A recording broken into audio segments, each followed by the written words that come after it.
Well, hello, and welcome to Jim's Kit's Kitchen. Are you ready for some Halloween treats? Well, I'm part of a collaboration hosted by Rob and Sumner Cooks. It's all about celebrating Halloween, and I'll be making something exciting. I'll be making vampire poke cake. You need to make a white cake mix according to directions.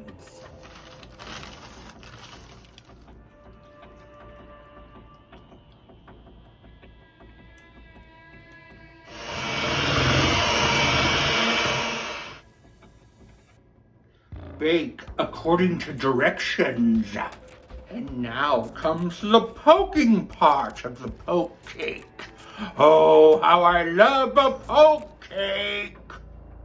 Let that cake cool for 20 minutes. Now you need a wooden spoon or a chopstick to poke uniform holes into that cake.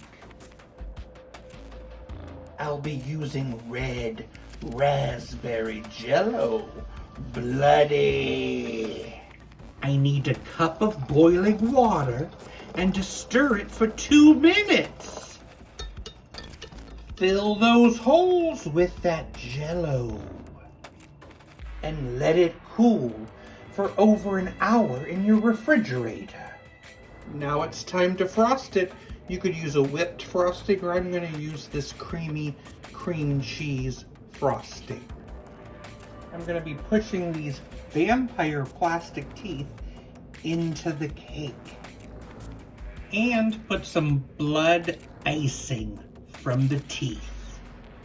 Oh my! Vampire poke cake! I'm hungry! Do you want to see inside? Ho ho ho!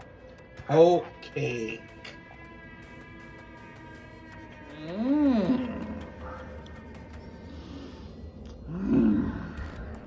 Raspberry.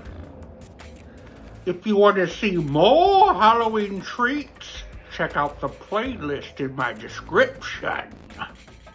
Thank you, Rob and Sumner, for hosting. See you next time. What is a vampire's favorite fruit? Nectarine.